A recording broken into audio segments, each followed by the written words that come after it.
Wow, good morning. It is the 22nd of July 2027, 2026. Nisharuka. Karibu nikwambie countdown ya 10 days to elections. Karibu sana, this is TV47 Breakfast. We're here to wake you up the best way we know how. How hot is your coffee? Or tea. We'll be talking about tea later. I'll tell you more about that. Okay. Let's focus. You have tea? No, we'll be talking. We have a conversation about tea. Oh, yeah. We do. My name is Annie Odida. Today is World Brain Day. Yeah, so you're told to take some time to appreciate your brain and what it does. Yeah, so get your brain busy. All right. Do something challenging, at least play some puzzles. You know, kitambo gazeti zilikuwa na puzzles. You take out a page where there's a puzzle and then you try to fill it. Exercise your brain. Yes, so exercise your brain. Do something that you don't do every day too. Yeah. Some people who are not necessarily going to exercise a lot of their brains today are lawyers because they are boycotting the courts, and this is what is on the front page of the Standard. We'll be looking at that later. Countrywide. Wamesema waendi kotini. Judges will be there, magistrates will be there. Courts is open, but no lawyers will be appearing. Oh, wow. Today, aside from that being a Wednesday, we talk matters of the heart as well. Does the one who loves more always lose? Wow. Interesting. Interesting. Does the one who loves more always lose? Not necessarily. Not necessarily. Musiogope sana. Go ahead, go out and love. But, well, it's not for me to answer. It is for you guys to answer that question. Yeah, lakini wanaona ex wakisema sana sana for the men's side, like if you're a good guy, you always lose. No, if you're a simp, you always lose. Being a good guy is so not what's a the bad difference? thing. See, a simp is a good guy. No. That's where there is misnomer. There's a good guy. We don't have to be nasty people. We are good human beings. But we do not have to be simps. When you become a simp, utalipa. But you can be a good general. Who is a guy. simp? Wale wanashughulika sana. Aje. To what extent? I can be a good guy without shughulikaing sana? sana, without bothering whether my love interest cares or not. But I'm a nice guy generally. I'm a good guy. I'm not a bad guy. So you can if be a heaven good is open guy. Today, I go to heaven. So you can be a good guy and be nonchalant in that relationship. Yes.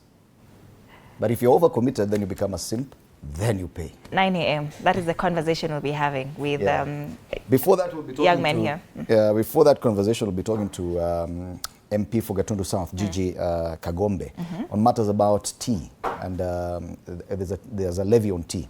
Many people do not know. And there's a lot that you need to know about tea in Kenya, where it's grown, who's going to be paying this levy, how much is our tea costing currently on the international market, as opposed to our neighboring countries as well. You know, Rwanda, Burundi, they all plant tea.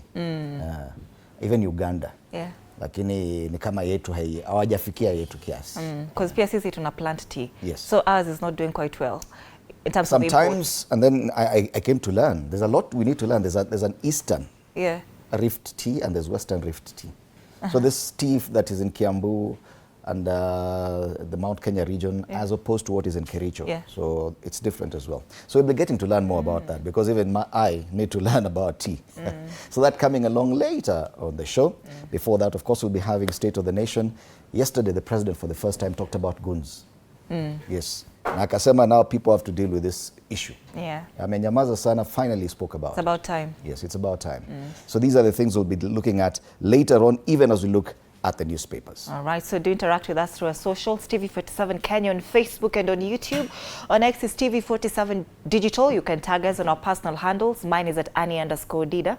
Mine is at Fred Indemulion. Let's take a look at the state of the weather.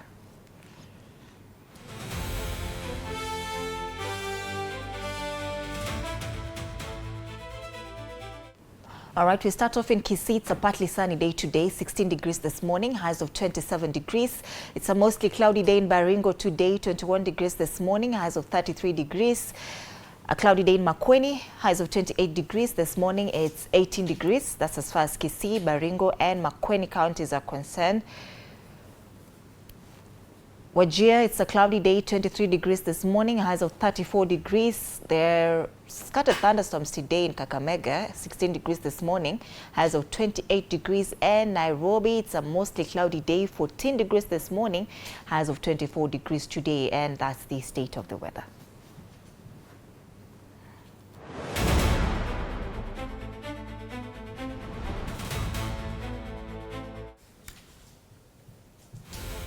All right, so before we delve into the newspapers, let's get some inspiration this morning with a quote of the day.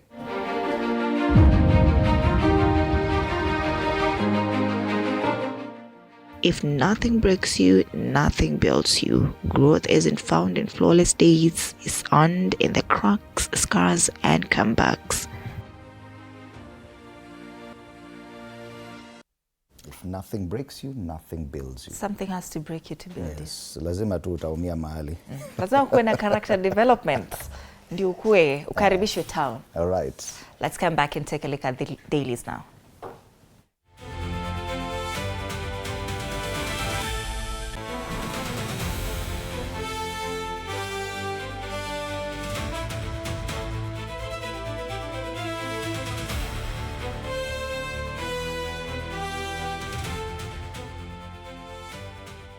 All right, boycott. That's a big headline on the front page of the Standard today, and it has to do with the judiciary. And a picture there of the Chief Justice Martha Koome, who's under siege currently.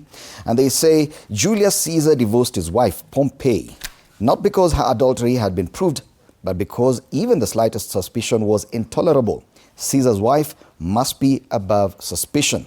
That has since become the benchmark for those entrusted with public office. Judges are no exception. Their authority rests not only on the law, but also on the confidence the public places in their integrity. That is why the battle over Chief Justice Martha Koome, 4 Supreme Court judges, and 6 other judicial officers has become so explosive. Accused by lawyers of using court orders to shield themselves from scrutiny, the judges have chosen to fight for their positions in court. Now, in doing so, they risk appearing no different from common charlatans and chicken thieves, clutching at every legal lifeline to avoid accountability, thereby eroding public confidence on which the judiciary ultimately depends. This is a big story today because the entire law society of Kenya is boycotting the courts. The story is on page 4. Wanasema lawyers boycott judges as fresh bid to remove Koome deepens troubles. So quite a number of judges, 14 of them. President Charles Kanjama of the LSK has named 14 judges and judicial officers whose courts advocates have been directed to boycott indefinitely. Kuna wale wada boycott leo peke yake, but kuna wale amesema huyu judge mukimwona pale, do not appear before them. Now the problem is, what happens to those who have cases and have had this, and their cases are before these judges? As a common Kenyan, wewe ndo utaumia zaidi. Yes. Because your lawyer cannot appear before that. Files inafungwa unangoja. Anyway, the move piles pressure on the Chief Justice and the Supreme Court. The other story there, and this is a story we've been following last moment, court views CCTV of Ojwang's killing. Albert Ojwang walked into Nairobi Central Police Station alive, but hours later left it lifeless. Now, chilling CCTV footage presented in court reconstructs his final hours, minute by minute. That's a special report on page 6 of this paper. The story about the president talking about goons, tough talk, no action. President's orders on political goons yield little. He talked yesterday, finally, for the first time. That story is on page 2 of this paper. Another interesting story that we'll be looking at is on page 5. Excitement sweeps the western region ahead of Sifuna tour. Sifuna amerudi. Na sasa kuna ile homecoming. Anaenda Ingo. So everyone anaingia tu. Hajawahi enda Ingo? No, now a proper homecoming. Ndio kuna ile unaendanga tu ukirudi, unaenda ukirudi. So amesema now we would need a proper. Si mnasema hajatoka western, na anaenda western. All right, so those are the big stories on this paper today. There's another very interesting one that I'm yet to fully understand. The president has promised full university funding amid budget shortfalls. Remember, the government has not been giving universities the amount they need. But then now the president says they'll fund universities fully. So how is it going to work? Including accommodation. How is it going to work? Kama ilikataa na CBC. You know, when he gave the same directive for principals to admit kids as they are, hata kama hana nguo wewe admit to. That's the same thing now he's saying about universities. And the government already owes universities a lot of money, about 144 billion shillings or something thereabout. But then the president comes and says we are going to fund university education fully. Swali ni how? Okay, anyway. We'll wait and see. Just wait and see. On the back page, they're still talking about the World Cup. Argentinian midfielder Leandro Paredes clashing with Spain midfielder Gavi during the 2026 World Cup final at the New York. So they're asking, this paper is asking Argentina, arrogance or pride? May just feel it was pain. You know, this happened immediately after they lost. And while Spain was celebrating, some players from the Argentinian side were not so happy. And they got rough with them. So at the arrogance or pride, nah, it's pain. Spain, but the Argentina were feeling it was pain. You get it? I get it. If you don't get it, forget about it. Okay. Forget about it. That's the standard today. Sawa sawa. Tuangalie Taifa Leo. Paradiso ya wahuni. Katika miaka ya hivi karibuni, makundi ya vijana wenye silaha yamekuwa yakihusishwa na uvamizi wa hospitali, kufurusha familia kutoka nyumba zao, kutoa majengo ya biashara na kuzuia utekelezaji wa amri halali za mahakama, huku serikali ikifumbia macho uhuni huo. Habari kamili katika ukurasa wa pili. Wanasema magenge ya vijana yageuzwa jeshi la kutekeleza amri za kihalifu, serikali ikisisitiza hali ya usalama ni shwari. Yes. Sasa, these photos here, there's one that says nikilio kwa Dina Watora baada ya nyumba yake kubomolewa eneo la Kambi Nyasi kule Eldoret. Makazi yake yalibomolewa na wahuni wanaodaiwa kutumwa na viongozi wa kanisa ambao wanadai umiliki wa sehemu ya ardhi hiyo. Mhuni abeba jiwe kwenye barabara ya Moi Avenue Nairobi wakati wa maandamano yaliyozuka kufuatia kifo cha mwanablogu wa Kenya Albert Ojwang aliyefariki akiwa mikononi mwa polisi. Na vile picha hii hapa chini, waumini watawanyika baada ya wahuni kuvamia kanisa la Witima ACK Othaya Nyeri Januari tarehe 25. Paradiso ya wahuni. That's the main story on the front page of Taifa Leo. Najua IG Kanja akisema the state of security in this country is good. Tuko sawa kabisa in terms of security. Nothing to be worried about. Tuko sawa. Probably the goons are the ones to protect us. Yeah. Tuko sawa. Yeah. Vidokezo zaidi, magavana wateua warithi wao mwaka 2027. Baadhi ya magavana wanaokamilisha mihula yao miwili wameanza kuandaa warithi kwa maslahi ya kibinafsi. Habari njema ya Rais Ruto kwa wanavyuo. Wanafunzi watakaofuzu kujiunga na vyuo vikuu nchini kupata ufadhili kamili wa masomo, ni habari katika ukurasa wa 3. Kule juu zaidi, ya Bautani ya Gachagua ya koroga DCP, wanaosaka tikiti ya chama wahofia huenda walio waaminifu pekee wakanufaika. Habari hiyo katika ukurasa wa 4. Unaona venye wanasumbua kule Senate. Jana walikuwa wamevaa ungedhani wameenda sherehe ya harusi. Makaribisho ya kishijau Hispania ni mambo ya World Cup. Taifa Leo. Ningedhania tungekuwa na picha moja ya wale maseneta walivalia hiyo ni rangi ya majani. Kijani ama majani? Both. Majani kijani. Sio matawi. Tuangazie gazeti la The Daily Nation. Daily Nation today has a very different story on the front page. Now looks like a Tanzanian paper because of this story. Yeah. Poison love gang on the run. So police believe there's a gang of 3 that could be behind more drink lacing cases. Wale watu wenye wanajua mambo ya mchele, sio mpunga, mchele.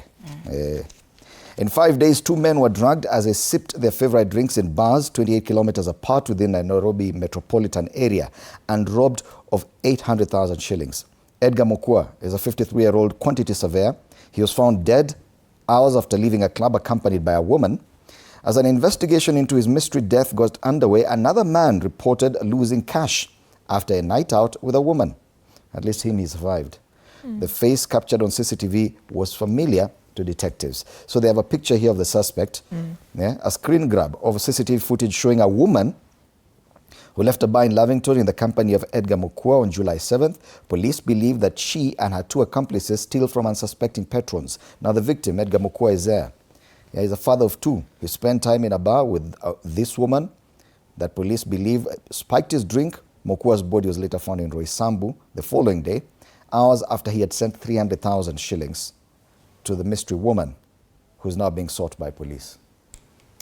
This is worrying, you know. And, you know, many people talk about it like a joke. Utaekewa mchele. People are dying.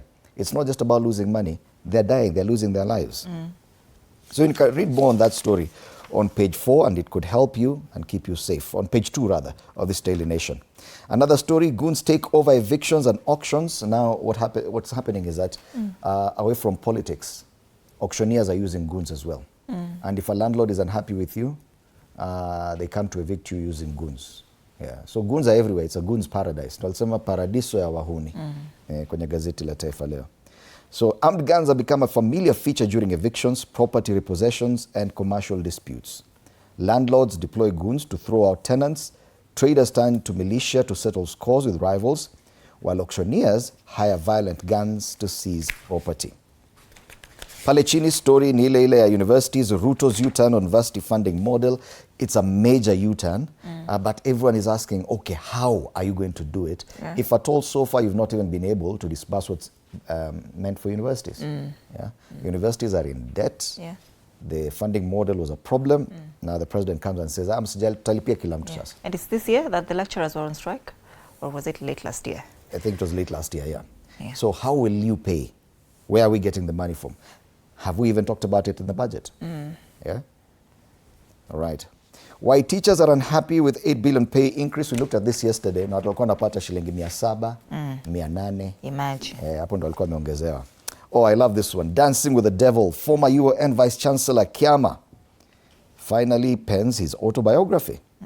Professor Stephen Kiama Gitahi spent decades mastering the complexities of biological systems. He was ousted as a VC for Nairobi University, and now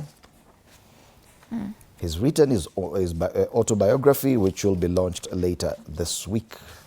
That's interesting. Huku ndani najaribu kutafuta. Stories are the same. Ile Ojwang CCTV footage in court, and yeah, I think that's it. On the back page, still World Cup fever. Madrid explodes as exhilarated fans celebrate a World Cup crown. They made it back home. And Spain beat defending champions Argentina. Wale wanaulizwa kama ni ego ama ni arrogance, but it was Spain. It was Spain. Yani, it was pain. Walisikia uchungu. But it was still Spain that beat them. So jubilation there in Madrid. Alafu wameka ile picha ya Messi akilia hapo kando. Wound will take time to heal, says crushed Messi. It will definitely take time. That's a Daily Nation. All right, let's take a look at the Star now. I actually think that Albert Ojwang's story should be given much more attention.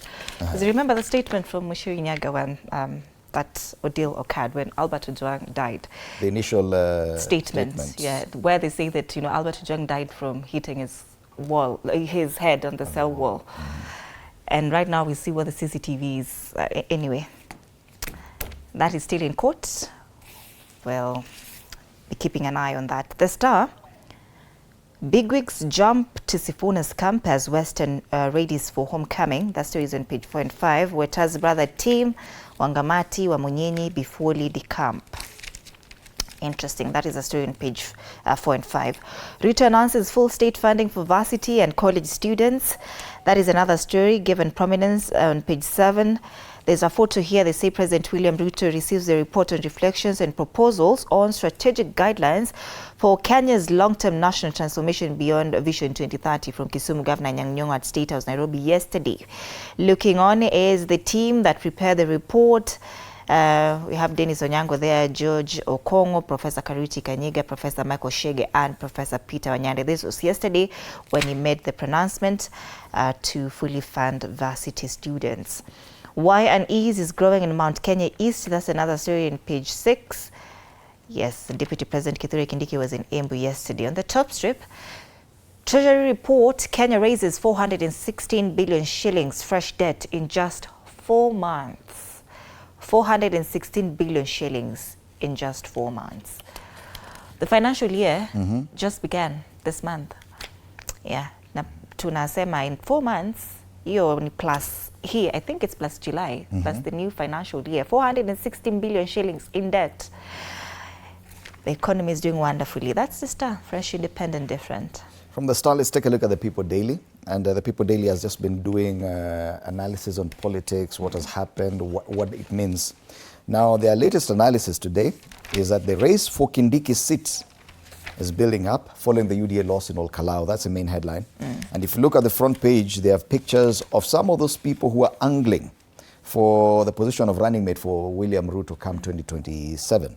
One of them is CS Ali Hassan Joho.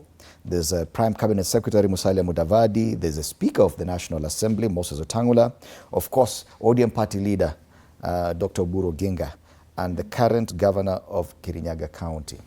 The only lady on that list so far. I tried introducing this debate yesterday with my panelists. They said, no, nothing will happen. Oh, Kindiki is safe. Oh, Kindiki will still be there. Everyone is seeing it, that the biggest casualty of that Olkalao by-election probably could be Kithure Kindiki. His position as deputy president until 2027 could be guaranteed, probably, but him being the running mate for President William Ruto in next year's election, hapo itakuwa ngumu kidogo. Infotrak inasema ako safe. Ako safe? Yeah, he remember he's the most preferred candidate to deputize President William Ruto from Infotrak last week. Until Olkalao happened. Now everyone is saying, okay, fine, if he did not deliver Olkalao, what will he deliver for you? Yeah?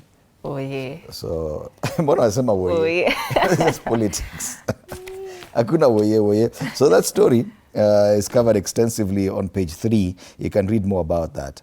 Smaller political parties rise ahead of Kenya's 2027 elections. You know, we have over 90 political parties. Zingine hazina ofisi, zingine ni briefcase.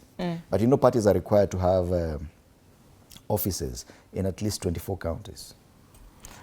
Every party? So ODM lazima kuwe na ofisi in 24 counties? Yes. That's why they have, if you go everywhere, unapata there's an ODM office. Hata kama ni ndogo aje, they have to have something. But some of these parties don't have anything. I don't even know how they work. Yeah. All right. And apology, the hidden legal trap that's leaving political rejects out in the cold is another story inside the People Daily today. It looks like a very interesting, I like the colors they've used on the front page of the People Daily today. So, people and politics, People Daily. Business Daily, Citibank seeks to block DCI probe of Kenya's CEO. Investigators seek details of 261 million shillings loan deal, and US Bank gets an interim court order halting MD's grilling. This is Citibank NA, Kenya CEO Martin Mugambi. And that story is on page 2. Muguku's in talks to sell 9 billion shillings waterfront Karen Mall. Yes.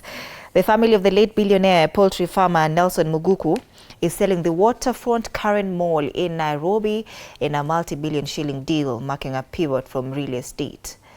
Yes, now source familiar with the deal records that the family is at the tail end of talks to sell the high-end mall in a transaction that could go as high as 9 billion shillings.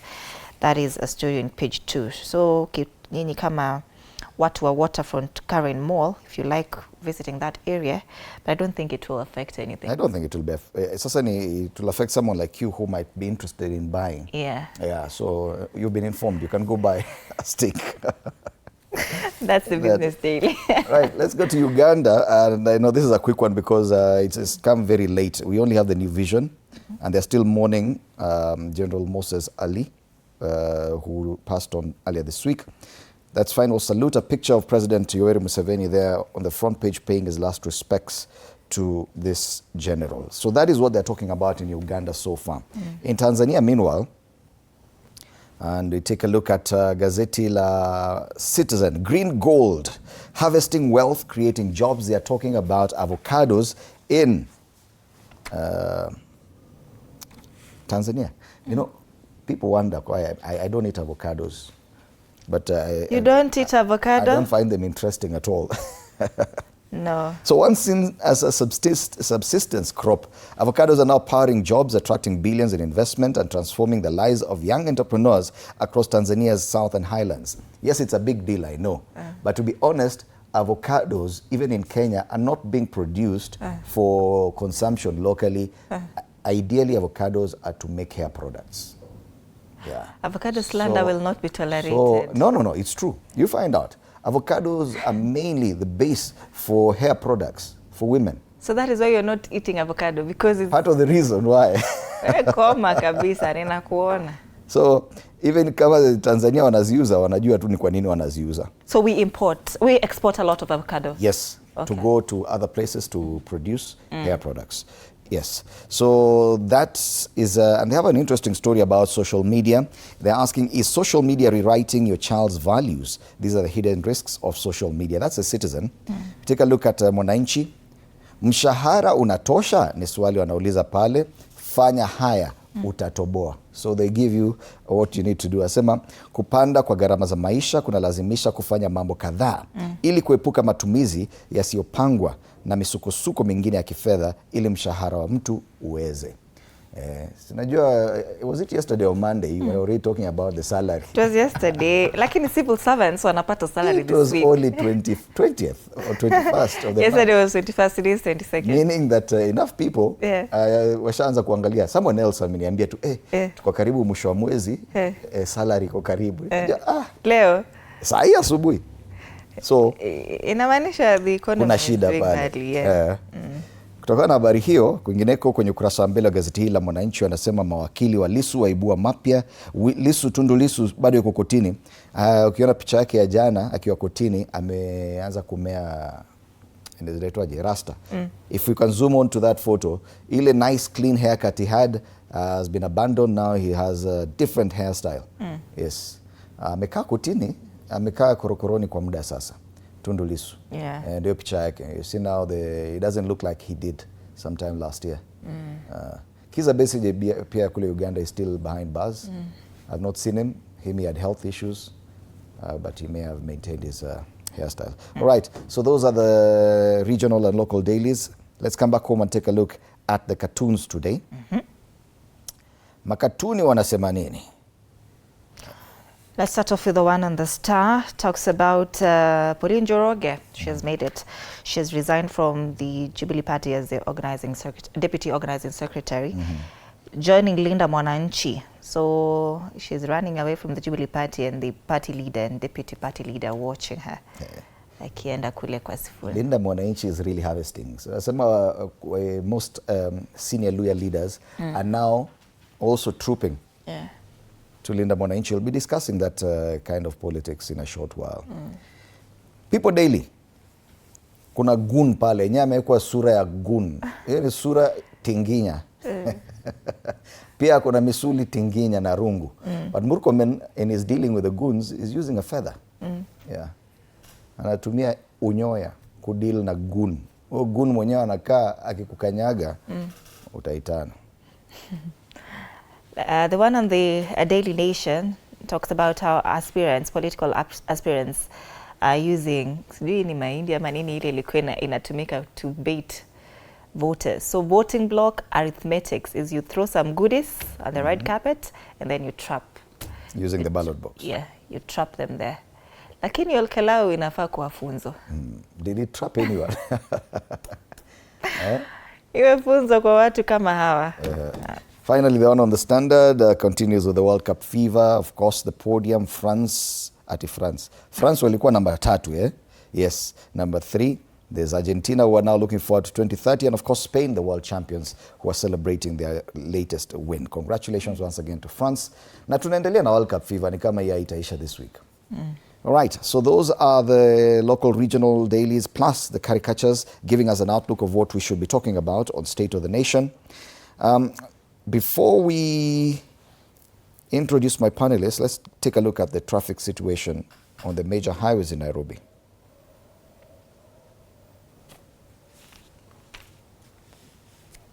All right, so Eastern Bypass building up around Utawala, then it eases off a bit, but starts building up again once you get closer to the next roundabout, pale karibu na KQ headquarters. After that, it's also building up all the way to Cabanas.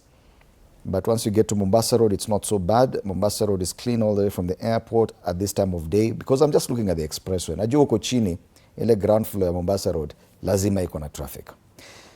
The other major highway is Thika Road getting into town from Ruiru. It is smooth all the way until you get to Githurai. It slows down a bit, then eases off, slows down again at Kasarani, eases off, and the next place you encounter traffic on Thika Road is a bit at the KC University. Ni pale kawaida kama Pangani Interchange, kuna traffic pia. Now, yes, the other thing I've seen is Jogoo Road. Jogoo Road, nothing out of the ordinary, a bit of traffic Kwele Interchange ya Manyanje Road, But after that, it's only Makadara and Shauri Moyo as you get closer to City Stadium roundabout. Gikomba Market Machakos bus station, no traffic at all. But then you'll get traffic once you enter the CBD through the Landis Road roundabout and through Haile Selassie Avenue, Pale Railways roundabout. There's a bit of traffic there as well. Wayakiwe, not so bad, all the way from Gitaru. Junction Mall on Gong Road, building up slowly. Mbona, I thought waliundiwa ile first floor apande wakiendanga. Yeah. Prestige Plaza, a bit of traffic after that. Nothing else to report in as far as traffic is concerned at exactly 6:30. That's the Nairobi traffic today. All right, so interact with us on all our social media pages. TV47 Digital on X. It is TV47 Kenya on Facebook, on Instagram, and on YouTube where we're streaming live. The hashtag to use is TV47 Breakfast. You can tag us. My handle is at Freddy Ndimuli. My handle is at Annie_Dida. Yes, the State of the Nation. State of the Nation. And I'm looking, let's have that poster on State of the Nation. Technology is Peter Orero, MP Kibra. And who else? Zakaria Baraza. Yes, political analyst Zakaria Baraza will be with us. And Fanya Mambo Kime pia. Fanya Mambo pia yuko hapa. So, later on, I'll be talking to Gigi Kagombe, MP Gatundu South on matters T-Levy at 8. Halafu relationships baadaye. Kabisa, does the one who loves more always lose? Wewe enda ukapende watu, acha maneno hiyo ya kujifanya upenda. See you after the break.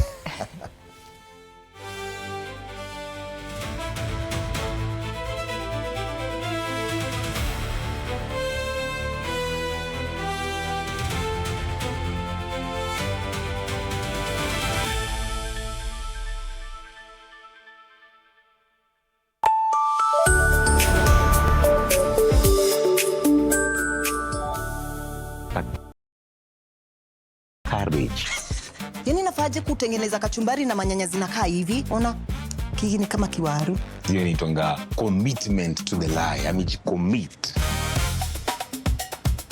Ndio hiyo. Mpatie.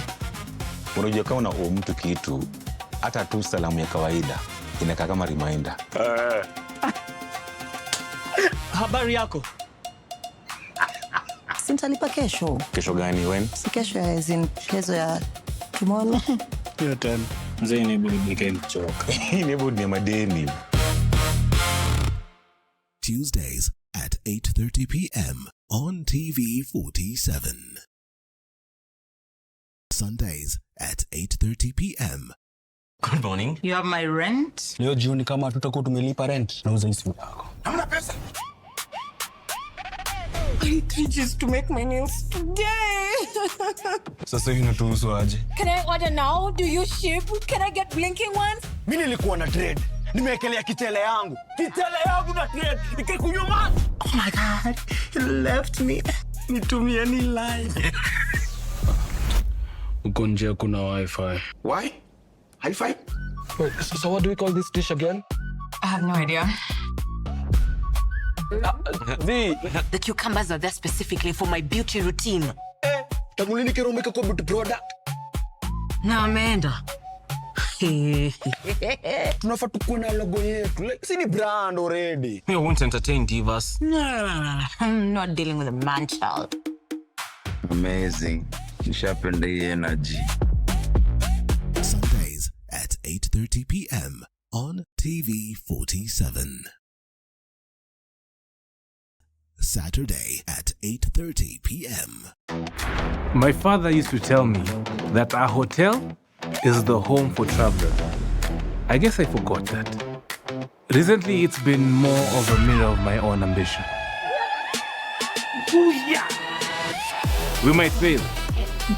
We will probably fail, but not for a lack of trying. So for the last time, and the first time, welcome to Connect In, the best experience in Eastern Central Africa and its environs. Saturday at 8:30 p.m. on TV47. Wednesdays at 8:30 p.m. This is a very serious place. I see that. Surely. Hey, Nyumba. This is the place. Just for a few days. Rule number 2. Kwani Google inajua maisha yangu wewe? That's my seat. It's a chair. It was hers. You're new here? Yes. You learned the rhythm. This place is run by structure. Structure. It is a system, ni venye tu ni system haisikizi. And what happens if something you haven't chosen enters your day? I remove it. That's not always going to be possible here. Then you are going to have a problem. Noted. What are you planning? To escape from a resort? This is not a resort, my friend. This is a storage. Wednesdays at 8:30 p.m. on TV47.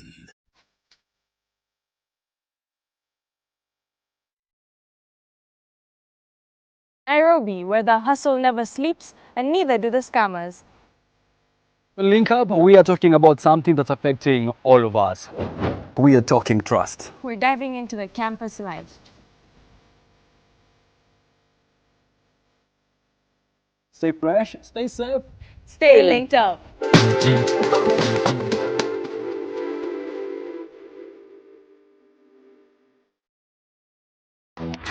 My father used to tell me that a hotel is the home for travelers. I guess I forgot that. Recently, it's been more of a mirror of my own ambition. We might fail.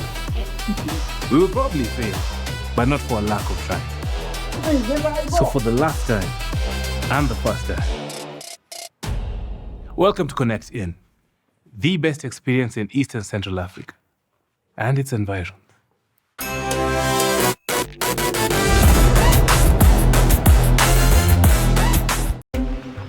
This is a very serious place. I see that. Surely. Hey, Nyumba.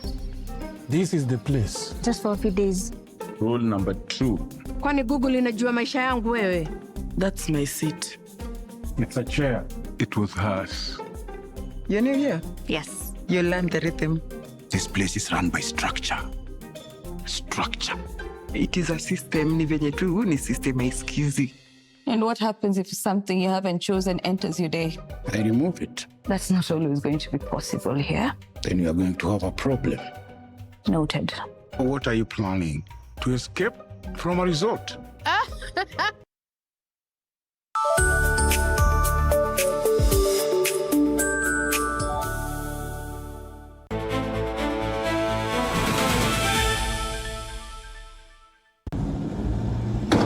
Amid growing concerns over attacks by armed gangs, including violence witnessed during the Olkalau parliamentary by-election, President William Ruto has insisted that the country must take a firm stand against criminality. We really need to have a candid conversation about criminality, the rule of law, security of our nation. It cannot be the case. There cannot be any defense for criminality. There cannot be any defense for breaking the law. The president has directed security agencies to enforce the law professionally while maintaining public order and protecting the rights of citizens. Our security agencies must do their job. Within the law, they must do their job and they must stop criminality. President Ruto said while Kenyans have a constitutional right to hold peaceful demonstrations, criminal acts committed under the cover of protests cannot be accepted. He said those responsible for violence, destruction of property, and other criminal activities must face full force of the law. Every sector of our society, the business leaders, religious leaders, political leaders, have all agreed that having lawlessness, goons and all these other characters, criminals, should be stopped. Ruto called for a national conversation on criminality, the rule of law and national security. He said many Kenyans have expressed support for efforts to end the destruction of property and restore order, calling for a collective commitment to reject violence and criminal behavior. I am very happy that the last time there was an attempt for criminality in town and we stopped it, many Kenyans agreed that no, it's now time for us to say no to people who want to ban our property. And that is going to be the future. Meanwhile, DCP party leader Rigathi Gachagua has accused President Ruto's administration of failing to deal with what he describes as the menace of Goonism. In a social media post, Gachagua alleged that rogue police officers are working with goons to terrorize Kenyans. He further claimed that the groups are operating under the direction of the Interior Cabinet Secretary and the Principal Secretary. Gachagua also alleged that the same group captured on camera attacking voters during the Olkalau by-election was responsible for the attack on Witima ACK Church in Nyeri County in January this year. The Interior Ministry has since commenced investigations into various attacks reported during public rallies across the country, including those witnessed during the Olkalau by-election. Joash Onsare, TV47, Nairobi. Yes, indeed, that's what we want to begin as our main conversation this morning. Matters Goonism and the president finally speaking out on the same. So on one hand, on page 2 of the Standard, they're talking about tough talk, no action. President's orders on political goons yield little. But if you look at the Daily Nation, they have a different angle to it, and it's also highlighted on the front page. They talk about goons taking over evictions and auctions, even beyond politics. Goons are now taking over evictions. Commercial property and financial disputes are increasingly spilling out of courtrooms and onto the streets with the growing involvement of armed gangs. So if your landlord is unhappy with you, he's just sending goons to evict you. If at all you have a business rival, he just sends goons to your business. And police appear to be incapable of dealing with the goons' menace, often failing to restore peace and enforce court orders, even against armed gangs. That's why we begin our conversation this morning. Privileged to have Peter Orero, MP Kibra, with us. Karibu sana, Bwana Orero. Thank you so much for inviting me again this morning. Karibu sana. Fanyamambo Kinodhia is also here with us. He's a lawyer and also an aspirant for member of the National Assembly, Dagoretti South. Karibu sana. Thank you. Very good morning to you. Good morning. Yes. And Zakaria Barasa, he had disappeared for a while. It's good to have you back. A political analyst. It's good to have you back, even as we look at Western Kenya and what's happening there. And we'll be coming to that. But let's focus on these issues about goons. And it's something we've talked about over and over. The Kofi Annan Foundation gave a report. Now the president is speaking, but everyone seems to feel that it's too much talk and zero action. Do you think that now that the president has voiced his concern, that anything will happen? I think it is a wait and see attitude because it is spreading too fast in the country, and mostly the political class, like us. Some people really now, I think this extent of lawlessness has gone beyond its threshold, and we must see action. When His Excellency talks, we want to see the police taking action about these people. Maybe he has taken time to talk about it, but the Kenyans themselves have felt that there's a big letdown from the police because it is an independent police. The IG should be in charge of this country, and the police must be in charge. And I don't think that this element of Goonism should be allowed to spread. Failed states sometimes begin like that, and we would not wish that our country reach that level. So it is my belief that the IG should respond when the head of state makes a pronouncement, and the political class also must be able to avoid using the goons to express their political ambition. But when it comes to police, Orero, what do you feel the reluctance is about? They encounter these goons, they come into contact with them, but they rarely arrest them. That is why I'm saying that it is a responsibility. When you are choosing to be the IG, Inspector General of a country, it means you have the qualifications. It means that you have gone through the ladder. You have all it takes that it needs to make this country governable. So I believe that they must take responsibility. Let us not shift this responsibility. Like me, I cannot enforce, I am a parliamentarian, but I cannot enforce this. The only person who is responsible for this is the IG. Let us see him take action. And I think when that happens, then this element of Goonism will cease. And, but I also say that we need to have more policemen in this country. We need to deliberately employ more policemen. What is the ratio of the police to the people of this country? Sometimes when you hear that 1,000 policemen were deployed in Olkalau, but what is the ratio of the polling station? Over 145 or polling stations against the police force. Even if there are 1,000, it is still not enough. How many policemen per polling station? The people there will overpower, they will overrun the police. So we are saying that we need more policemen, but we also need more retraining of the police that we have currently, so that they align with the current trends of management of the people. Right. Yeah. The president is quoted on page 5, appearing to shift the blame. President William Ruto has criticized the judiciary over what he termed as lenient handling of cases involving goons accused of disrupting political rallies. That lenient bond and bail terms are emboldening criminals. Fanyamambo, do you feel that that is a problem? He forgot to start, sorry, the president forgot to start with the words, within 6 months. He should have started there, said that within 6 months. And then it would have been like any other of the promises. I speak this as a person who has been in DCP rallies. We've been attacked times without number. Tulipigwa Kariobangi, tumepigwa Wetima, tumepigwa so many places. What we have done is we have reported every other time. In fact, we got tired of getting OB numbers.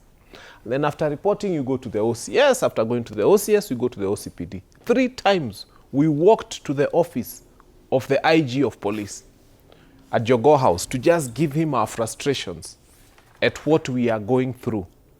For Wetima, we gave him the names of the people who attacked us, their policemen, their force, their troop numbers, pictures of them.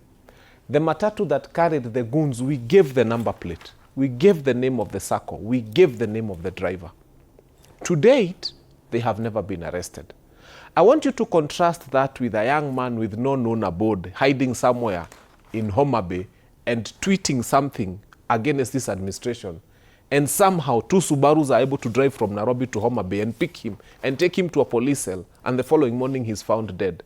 I want you to contrast that with the young people who just come and do a tweet or write something or make a TikTok video, and they are found in Kitengela, they are put in Subarus, and the next thing we know, their bodies are found dead. Why is it so easy for government to find young people who say things against this administration, but they cannot find a policeman with a troop number earning from our salary, living in a police house that is paid by you and me? They can't find him. For some reason, they don't know how to find that one. Why is it so hard for them to find a matatu that carried goons to that beat us up in Wetima? Its registration is known, the driver is known, the circle is known, but somehow they can't find that one. The one they can find is a human rights activist who came and said that this administration is doing bad things to the people. We don't believe in anything the president said about goons, full stop. Let me tell you, the things the president wants to do, he does them even against a court order. We are told we don't want Ebola in this country. There is a court order to that effect. The next thing you hear, 7 Americans are here. So why hasn't he gotten to a place where he has arrested those policemen and there's a court order and the court order is telling the president not to arrest them, but he disobeys that court order? When we have a problem with riparian land, kwetu Dagoretti wanatunyang'anya mashamba zetu. Nani kutunyang'anya? Unakuja unaambua 60 meters in any direction is a river. And then on top of that river, they want to build affordable housing. Yani, they destroy the houses we've afforded so that they can come and build the ones that they think they afford. Now, that is what I am saying. And they are usually built against a court order.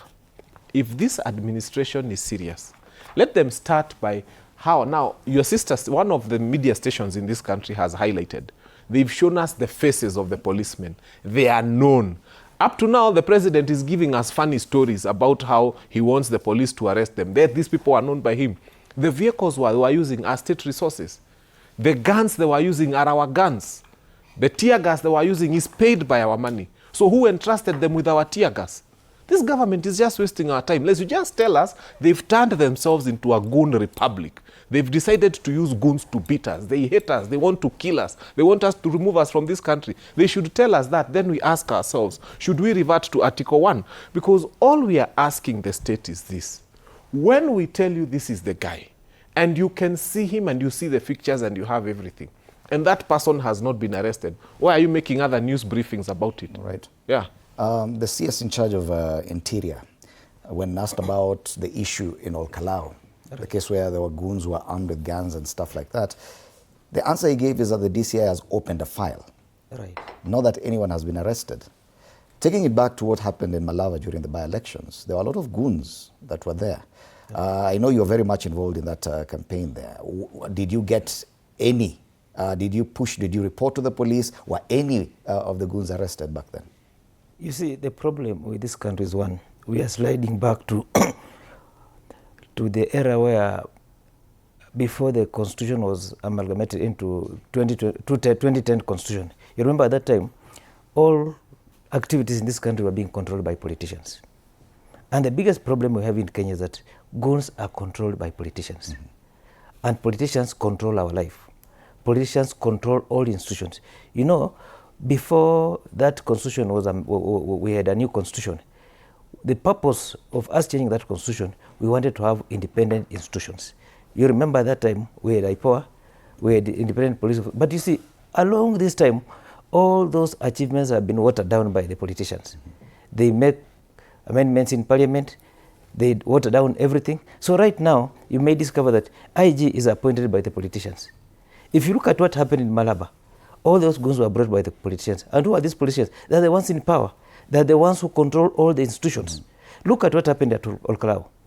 All those goons were brought by politicians. They were not brought by churches. If you look at any situation where you see goons being involved, they are being brought by politicians. Why are they doing that? Because they know that even if anything has to happen, there's that impunity.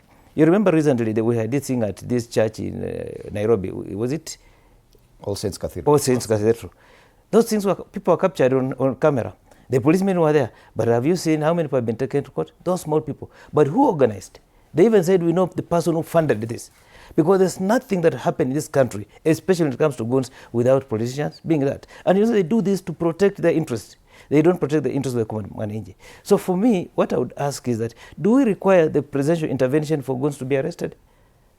The reason being, these goons have broken the law. This is a simple thing, that you only require the OCS to move in. But can they do that? They cannot do that, because all these goons, they're being controlled by the state. Right. They're being controlled by the, like what you're saying, the internal affairs unit. Then how do you call it? Interior. Because there's no way, like you saw what NTV was trying to highlight. If you as a journalist can carry out investigation and be able to unmask those people who are involved, what about those people who are trained to do investigation? Mm-hmm. What have they done? There's nothing. The reason being, those goons were brought by the state and they're being protected by the state. Okay. So as at now, what the president is saying is just to whitewash or just to blind us, because you don't require the presidential directive to arrest goons. You only require the IG to order the arrest of the goons. Right. And Bonorero, you raised a very fundamental issue about the number of police that are available in Kenya, because total number is about 110,000. They sent 1,000 plus to man the by-elections in Olkalau. We're heading towards the next election. Even if all police officers were deployed to man or supervise or ensure their safety during elections, we still do not have enough numbers. We can now see from the headlines in the Daily Nation that the goons are now getting new roles away from political rivalry or settling political scores. Now they are acting as proxies in effecting court orders, helping auctioneers and helping landlords. How sustainable is this reluctance by the administration? Do you see the risk heading towards 2027? Yeah, it's a very risky state of affair, and something urgent must be done about it, because when we take the law into our own hands, not just as a country but as a people, The picture that it creates in the country is we are moving towards state of lawlessness, and now moving to the election where we always say that it is a physical expression of an emotional feeling in terms of political alignment. That is the voting. So as we move towards that, it is going to be a crazy state. And that is why we are saying that first also, we must change our mentality as a country. If we cannot change our mentality as a country, because we want to politic throughout the year, throughout the 5 years, and now when we move to the election, it's going to be worse. And these are known people. I think we need really, just as I'm looking on this newspaper, I'm seeing my Chief Justice, we need our judicial system to be more effective than we can see. If people are arrested, let them be prosecuted. Let people see that we have independent judicial system. And we also have independent the police system, so that our country really can be governed in a more professional manner. Let us not shift the blame games. I think these independent institutions should take their work serious, so that as a country, and we are not saying that the powers of these institutions have been completely diluted. No, they still have their powers. We have not, since I went to Parliament, I have not seen where I have changed clauses that are affecting the operations of the judicial service. They still have their jurisdictions well illustrated. So what we are saying is that when we have people with integrity and we have people who can enforce the laws as they are put, that is when we are going to have a sustainable country in terms of the political discipline.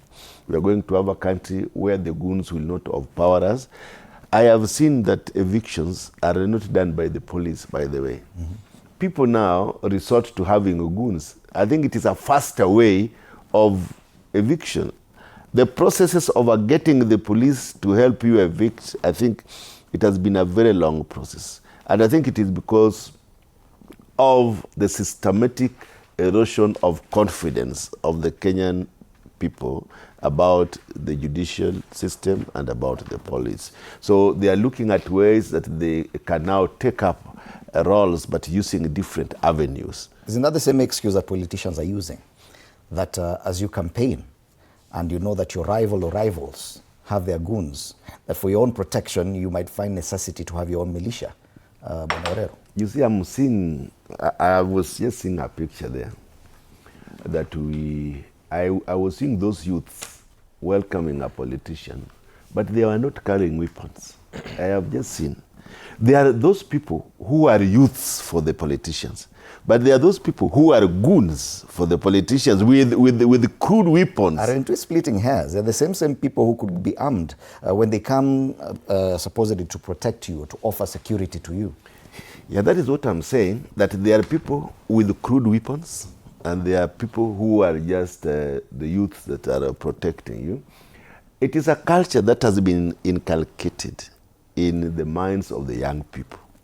And it is growing day in and day out that the politicians must have youths to guard them. The politicians, some of them... Do you have a number of youth who you walk around with? Me, you know, I even drive myself. So you have seen me come here driving myself. Many times I come alone. I drive myself.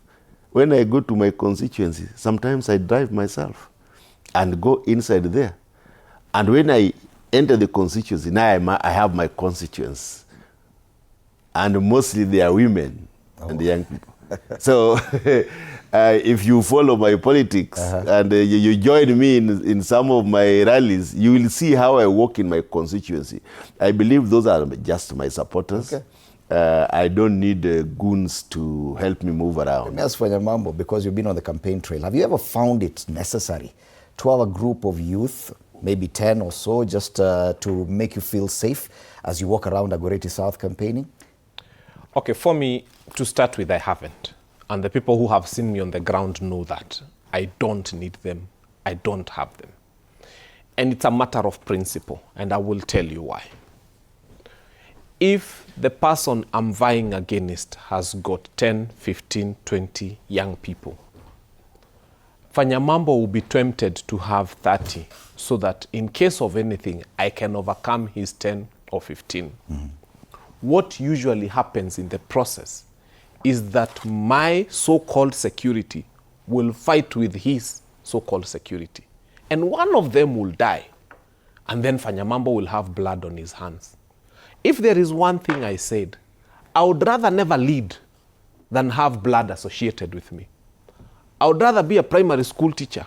I would rather sell mandazi in Dagoretti than ever have the blood of one young person spilled in my name, leave alone dead, spilled in my name.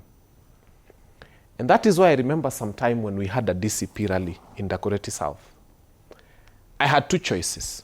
One was to mobilize very many goons to come and beat up people who come to interfere with the rally. And the other one was to call the two leaders, John K.J. Kerie and Beatrice Elachi. And I called them at night and I told them we are having a meeting tomorrow. Can we agree as leaders that we shall not have our young people killing one another over something that should not happen? And Elachi can confirm to you that we had a lengthy conversation with her about how we are going to secure Kawangware. And we secured Kawangware through conversations. She's in broad-based, I'm in DCP. But we said we are not going to have bloodshed in Kawangware. It would have happened. So I'm telling leaders something I have done, something I do, and something we can all do. That it is possible for me to... The only person we found unreasonable totally, and I'll say here, is the MP for Kikuyu, because we were beaten up in Kikuyu. And we were asking him, surely, Kimani Ichung'wah, do we have to fight? What happens if a DCP rally happens in Kikuyu? Who dies? So once he realized his goons could not work on us, they sent us policemen with tear gas, and these killers could. They rubbished our tires, our vehicles were beaten up, and it was all over the news. I wish Kimani Ichung'wah had listened to us, that it is possible for us to come to Kikuyu, and we say one term like we always do and go, and he can come the following day and say two term and nobody is going to be hurt. So this culture of goons will be ended by us leaders. I have done it in Dagoretti, and many other people can do it. Okay. And John Kerie will tell you that we don't agree with him. He's supporting William Ruto. I am in the opposition. But when it comes to the lives of young people in Dagoretti South, I'll pick up my call and tell him, KJ, I know we are fighting, but let's have a conversation. That the lives of our young people are so sacred, we cannot afford to lose one. So the best way to deal with goonism is to withdraw yourself from the equation of having goons. And I can tell you it's possible because we have done it and we will continue to do it. Okay. In the context in Western Kenya, it's always at funerals, that every politician who's going to take the podium and address the crowd better have some people who are going to ensure he is allowed to speak. Right. Is that changing anytime soon? It's changing. You see, one thing, how do you identify someone to be a goon? You see, the problem is, now any young man who works with a politician is being baptized to be a goon. And I think I tend to disagree with that. The reason being, unless two factions are meeting, that's when we'll have a fight. Now, if there are fight between two supporters, does it mean that those who are goons? They are not. The reason being, right now, if today you're a politician and you walk around with your supporters, especially when they're young men, they're going to be baptized to be goons. To me, I tend to disagree. You may discover that out of 1,000 supporters, we may only have about 5 or 10 who are goons. Let's not try to criminalize these young men. The reason being, most of these people you are calling them goons. Just go look at their background. These are young men who have been to school, they have been to university, they haven't gotten employment. Sometimes they tend to get excited when they work with their leaders.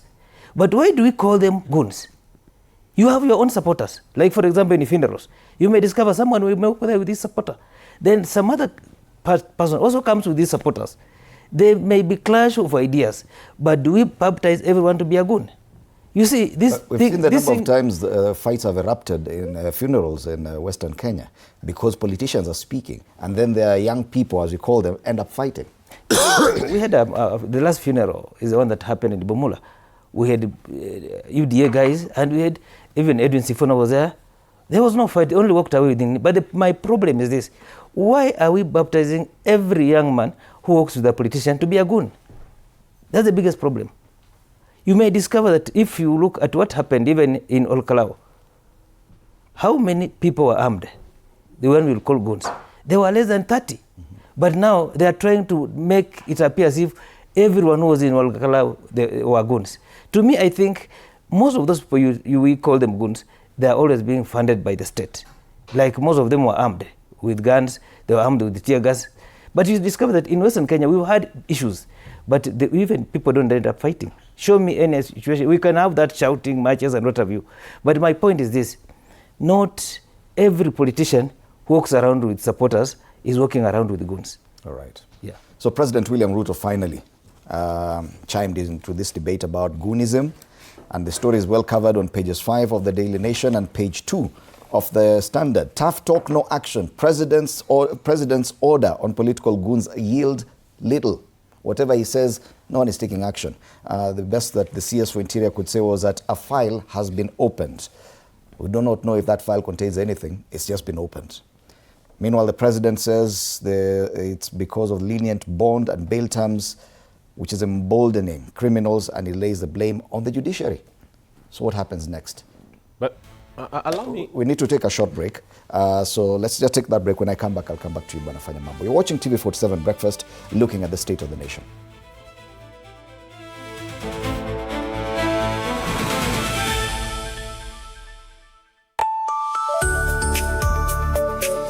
Thought, my friend, this is a storage.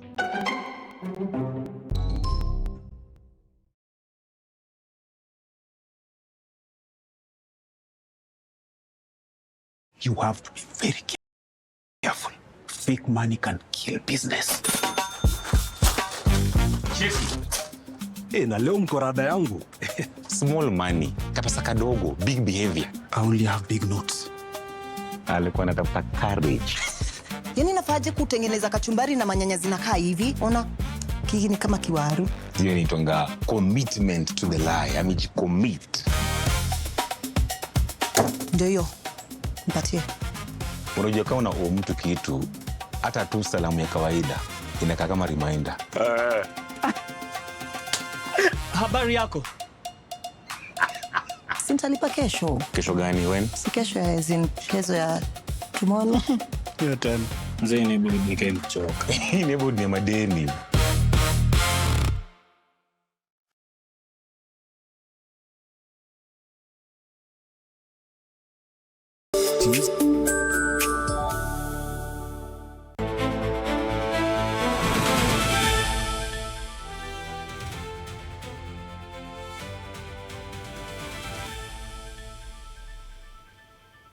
Paradiso ya wahuni ndio habari kuu kwenye ukurasa wa mbele wa Taifa Leo.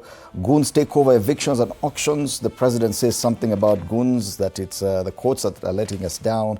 Politicians are very reluctant to admit that they are the main cause of this goonism. And that is the conversation we've been having for the last 20 minutes or so. Fanya Mambo, you wanted to chime into that. Yeah, there's something I wanted to say. And I wanted to introduce Kenyans to what we did in Olkalau. Remember, I sat with you here, and you're asking me, what are you going to do? And I told you to Kokadi, and we are holding our cards, and we are not going to show you our cards. One of the things we had done when we were planning Olkalau is we had planned to secure our votes. Well, luckily, we Against goons? Against this government. Okay. Plus their goons. Luckily, we had a lot of intelligence information from operatives within the same government who usually tell us they hate their job. They hate the fact that they have to be the ones who come and cause havoc upon Kenyans. So what we said is we are going to exercise Article 1 of our Constitution, that all sovereign power belongs to us. And we shall, now with this time round, we said in Olkalau, we are not going to delegate it. We are going to exercise it directly. Look at what we did in Olkalau.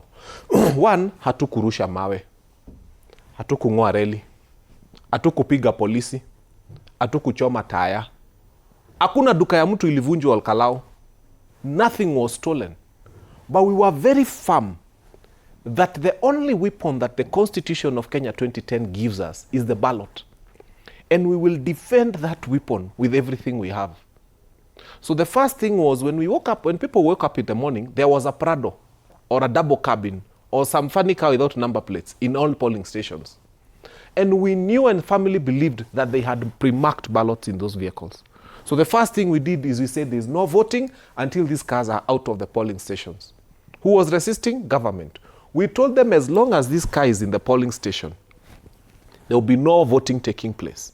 And we were firm and we were disciplined and hakuna kitu ilichomwa and the vehicles were removed. So, and the voting happened, we said, ikifika 5 p.m., 5:01, nobody will be allowed to vote. Because these guys were waiting for the cover of darkness. That's why we had more than 1,000 policemen and all these hooded people. So at 5:01, the voting started. And we were very firm and clear. The minute you finish counting, tangaza haraka. Na in fact, unaanza na za UDA candidate. Alafu unasema zetu. Tangaza haraka. And then we take photos, we fill them everywhere on the internet, and we post. By the time it was 6 p.m., most of the polling stations, because a classroom has got 700 ballots maximum, 6:30, you are done counting. Giza bado ijaingia. I think this is a message we are sending to all Kenyans. That one, it is possible to exercise Article 1 of the Constitution of Kenya 2010 without killing people. We never killed a single policeman. We never beat up one. We never disrespected any. Even the ones that we searched them very peacefully and nicely, something that has never happened in this country. We searched policemen because the Constitution in Article 1 allows us to exercise that power. And we did it respectfully. And so what we are telling Kenyans, 2027, it is possible to beat William Ruto. With his goons, with his policemen, with all these state machinery. They had brought us 4 water cannons. You will never get 4 in another constituency anywhere. He brought us his A game for 2027. He was showing us, this is how I'm going to win in 2027. And we were showing him, this is how we are going to beat you in 2027. Firmly, decisively, unarmed, without violence, but very decisively. And we did it. That we shall beat you through the Constitution. We shall be firm but peaceful. We shall do the right thing. And I'm calling on all Kenyans across this country. Please follow the example of Olkalao. When it is time for you to vote, do not be intimidated by the police. Do not burn tires, do not fight, do not break shops. Don't do anything wrong, but protect your ballot. And by the way, so we ended up doing work that we are not supposed to do. It's not our work to protect ourselves from these people who were hooded and carrying guns, but we did it. Kenyans, this is a message to all of us. That this country belongs to us. We don't have to burn it to make a point. We can do it firmly, we can do it properly, and we will secure our votes. All right. That's the main discussion today. Matters Goonism, the president coming out and saying it has to stop and directing the police and other security agencies to act on the same, and calling out the judiciary for offering lenient bond and bail terms to those arrested for Goonism. Whether that directive will work, we'll have to wait and see. We now want to move to some interesting politics about Western Kenya, and it's good we have Bwana Zakaria here with us. But I'll start with Bwana Orero. The front page of the Star today says bigwigs are now jumping to Sifuna's camp as Western readies for homecoming. Weta's brother Tim, Wangamati, and I'm reading directly from the front page, Wamunyinyi, Bifoli, they're all decamping. It is part of the stories covered here at TV47. Let's have it.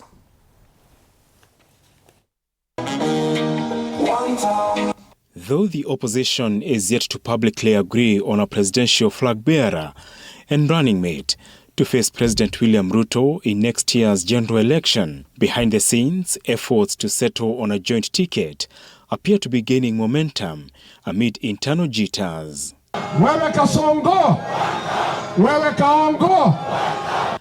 Advisors, strategists, and allies of key opposition figures say discussions have reached an advanced stage, with multiple sources within the coalition indicating that Wiper Party leader Kalonzo Musyoka is emerging as a preferred presidential candidate, with Nairobi Senator Edwin Sifuna tipped as his running mate. Now, the biggest attributes will be your popularity in the country across communities, so that there is no enclaves.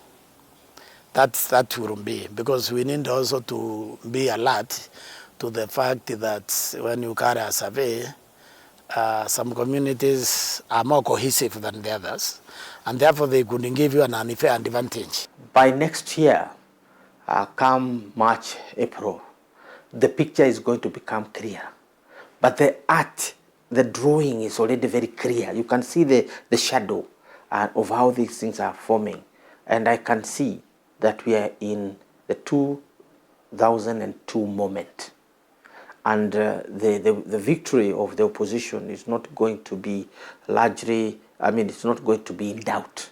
A draft progress report based on a scientific opinion poll commissioned by the opposition indicates that a Kalonzo Sifuna ticket could enjoy broader national appeal and potentially inherit part of former ODM leader Raila Odinga's traditional support base. Uhuru Kenyatta in 2013 was elected by a coalition of Gikuyus and the Kalenjins. William Ruto in 2022 was elected by a coalition of Kalenjins and Kikuyus. So there is nothing that stops the opposition from making a coalition of the whole country. And the plan is to make a coalition of the whole country. Internal realignments within opposition-affiliated parties, including Jubilee, Wiper and ODM, have further fueled speculation around a possible Kalonzo Sifuna ticket. A section of different party officials and members of parliament has since associated themselves with Sifuna's Linda Mwananchi movement, among them Jubilee's Pauline Njoroge, who resigned as the party's deputy organizing secretary. Several Gusii members of parliament have also been seen accompanying Sifuna at public events, further signaling growing support for the proposed alliance. Meanwhile, Jubilee Deputy Party Leader Fred Matiang'i's presidential bid appears to have lost momentum. If a draft proposal obtained by TV47 is anything to go by, Matiang'i could instead be positioned for the yet-to-be-created role of Prime Minister, while former Deputy President Rigathi Gachagua would take charge of key government ministries should the United Alternative Government and Linda Mwananchi Alliance win next year's election. Apul Kamau, TV47. So the story on the Star says that a political wave in support of Nairobi Senator Edwin Sifuna is gathering momentum across Western Kenya, with the region's political bigwigs throwing their weight behind his emerging presidential bid. I've seen even in one of the cartoons talks about Pauline Njoroge now exiting officially from Jubilee and going straight to Linda Mwananchi. This wave includes ODM members who are hitherto not members of the Linda Mwananchi. Tim Wanyonyi was one of them. We are made to understand through this story that Tim Wanyonyi, who's an elected ODM MP, has already branded his campaign posters with pictures of Sifuna in his Bungoma gubernatorial seat. It is that bad for ODM in Western Kenya. Even without looking at the arithmetic for the united opposition, the Sifuna factor alone in Western Kenya, it has totally messed things for ODM. We need to look at the background of our politicians. Of course, Tim Wanyonyi, you know, is an MP in Nairobi. He's an MP for Westlands. The last election, Tim had wanted to be the governor of Nairobi. He was a very popular candidate. That is the time I was just coming in as an MP. But I think because of the nature of the Nairobi politics, the former president had wanted a Kikuyu candidate to be the governor in Nairobi, not a popular candidate. He was brought in the last minute when Tim Wanyonyi had gathered people and everybody had said that Tim should have been the governor of Nairobi. And he was taken back to go and vie as an MP. And I think this did not stand well with the team. So come this year again, Tim had wanted to be the governor and everybody else had agreed that he could be the governor of Nairobi. But things were not working for him. The former prime minister, or the late BAMBA, had stuck with the current governor of Nairobi, that is Sakaja. So he had to find option for his ambition. And that is why he changed his ambition to go to Bungoma and become the governor. When he went to Bungoma, the region really, there are very few MPs. In fact, there was no ODM MP in Bungoma. So we had Ford Kenya, we had the DP and all that. So when he moved there now, he has to go and align with a party that is popular on the ground because politics is local. So if the Linda Mwananchi of Sifuna is popular on the ground, who is Tim Wanyonyi not to align himself with the Linda Mwananchi in Bungoma? An option to go with his brother's party, Ford Kenya. Of course, you know, Ford Kenya now is almost dying. I don't think we are going to have MPs for Ford Kenya in Bungoma. That is the reality on the ground because politics is local. And you see, why would he go with his brother's party? And he has been in the politics for all those years and he was in ODM. So it is not a matter of blood relations. So at least you do agree that the popularity of the Linda Mwananchi... Of course, in Bungoma, it is really pushing. And that is what we want to see in on 26th. But we are yet to see. The last time I saw Sifuna and Didmas in a rally, I think you also saw what happened. So it is, we want to see how Didmas is going to react with now the presence of Wanyonyi with the Linda Mwananchi on the ground. Because also Didmas, before Tim Wanyonyi, he was like the only sole candidate to be a governor in Bungoma. But with the arrival of Tim Wanyonyi, the competition has become quite stiff. So I think we want to see how it plays out, how Didmas is going to react with this kind of welcoming of Sifuna in Bungoma. And I can tell you politics can change. You know, the last time Sifuna contested in Bungoma, he was not elected.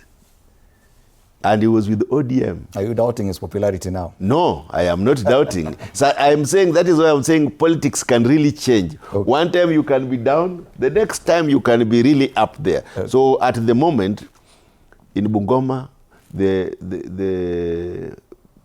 Sifuna factor cannot be overlooked. Yes. Yeah.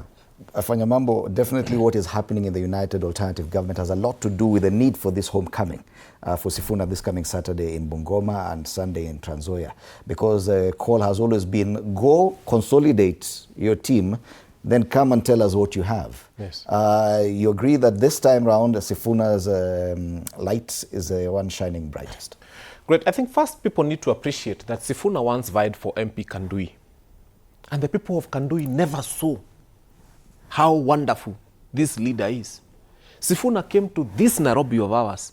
He offered himself as a senator. Can you imagine? They voted for Sakaja Wakacha Sifuna. Sometimes I look at voters and I wish I could slap each one of them individually. Una piga coffee, una chuna. Because how did These are your voters. How? No. Sometimes I talk to them. I'm one person who talks to the voter directly. And I tell them, shame on you where they make mistakes. Sometimes I feel I could slap each Nairobi. Yani kuna wakati mulichagua Sakaja, Senator Nairobi, mukaacha Sifuna. Now look at his light. So sometimes when we are incapable of seeing something good, it doesn't mean that it is not good. I celebrate Sifuna totally. Let me also say that I'm a founding member of Linda Mwananchi. The very first rally we ever did in Busia, I was there. I addressed the crowd. We went together. In fact, we were in that fixed-wing aircraft together when we were landing, and we spoke about many things. And now when I see what it has become, and as I said, our politics is local. In Dagoretti South, where I'm vying, people used to smell me like, we unuki wa Munyoro, aki we unuki wa Munyoro, mpaka unuke wa Munyoro ndio tutakuchagua. So I had to be in DCP because that's where my people are. Just like he said, in certain areas you need Linda Mwananchi, in certain areas you need ODM, and that is how politics is. And even our friend Morara Kebaso has learned the hard way. He's now in Jubilee and he's somewhere in Kisii. So that happens. That happens. And it's politics, and you have to accept that our people, in as much as they love you so much, they want you to belong somewhere. And they'll always tell you where they want you to belong. And you have to listen to them if you're going to become anything. So I am happy when I see what Linda Mwananchi is transforming itself into. And I'm one DCP person who's been attending their rallies, of course with the blessings of my party, because I still go there branded DCP, and they understand, because we are working together towards the same dream. Let him consolidate his base. Let him come to the table. He's not coming to the table as a small boy, I can tell you for free. The person who has put up the biggest fight in this country against William Ruto is one Rigathi Gachagua. The person who has put up the second biggest fight against William Ruto in this country is Linda Mwananchi, led by Sifuna. So when you come into asking, what is Sifuna coming with? I mean, give it up to the young person. He's done so well. It's now the dichotomy of between Linda Mwananchi or Western Kenya kingpin. Because Linda Mwananchi was a movement for the entire country. But it looks like there's a push for Linda Mwananchi to be almost like the vehicle that will take people from Western Kenya. This is the thing. Sifuna is actually going to inherit BAMBA more than power. This guy of Tunataka Power will not inherit anything from BAMBA. BAMBA was popular in Coast. BAMBA was popular in Nairobi. BAMBA was popular in Western. BAMBA. So we cannot limit Sifuna to a Western leader. Sifuna is not a Western leader. Sifuna is the leader, he's the senator for Nairobi, elected by they on very popular margin. He had very many votes. Give it up to Linda Mwananchi. When they go to Kitengela, those are not Luyas, and they get good movements. When they go to Mombasa, and they've done it, you look at it and you're like, kwani ni Waluya wako Mombasa? What Sifuna has done is he's inherited BAMBA. Whether people like it or not, Sifuna has inherited BAMBA. He has taken, I would say, more than 70% of what BAMBA had. And BAMBA had support in Taita. And Sifuna is going to Taita and he's pulling crowds and you're like, wait a minute. And look at him. He's not having his rallies in a market or closing a road. Sifuna is having his rally in a field and people are coming to his rally. He tells you something about him. Exactly the same way BAMBA used to do his rallies. Sifuna is coming with BAMBA's constituency. He's not coming as a Luya kingpin. Yes, a lot of Luyas will associate with him because he's a son of homecoming to Luya land, if at all. Because that's where he was born. Sometimes Kikuyu say, wega umaga na moshie, that goodness comes from home. So he needs to go home so that he can come with the blessings of home. But Sifuna is not a Luya leader. Sifuna is a national leader with a Luya background, but still, he's the kind of guy who would go to Mombasa and people associate with him. Nairobi, people associate with him. He did a rally in Thika, people associate with him. So Sifuna, let us not localize him and make him look. I just want to say an effort to brand him as a Luya leader. I just want to say something. With all the good things about Sifuna, he can never be BAMBA. He can never inherit BAMBA. We can give him all of the adjectives, all the people who love him, but BAMBA, the big shoes of BAMBA, nobody inherits BAMBA. So let him develop his own people. You know, we don't want Sifuna to be BAMBA. Yeah. We want Sifuna to be Sifuna. Yeah, let him be Sifuna. That's one thing. We want him to be his own. Oh, his own. He's not about BAMBA. Let him not. Let him not invoke BAMBAs. You know me, I'm in the BAMBA's bedroom. Okay. So nobody can inherit. Nobody can inherit. Nobody. We don't want to be BAMBA. Let me explain something. Let him just be Sifuna with his people. Yes. Yeah. Sifuna should remain Sifuna. Yeah. Let him chat his own way. We don't want him to chat BAMBA's way. Yes. Because BAMBA had his own strong points and weak points. You get it? Like someone was saying, if Sifuna is going to be like BAMBA, then every election is going to vie for, it will be stolen and he's going to negotiate with the other people. So we don't want Sifuna to be BAMBA, we want Sifuna to be Sifuna. But let me say something. This politics in Kenya is local.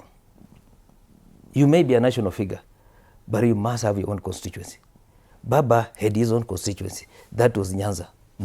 Rigiji has his constituency. That is Mrima. Kalonzo Musyoka has his own constituency. That is where? Eastern. Sifuna must have his own constituency. So that when they are going to the negotiating table, they'll ask him, what have you brought on the table?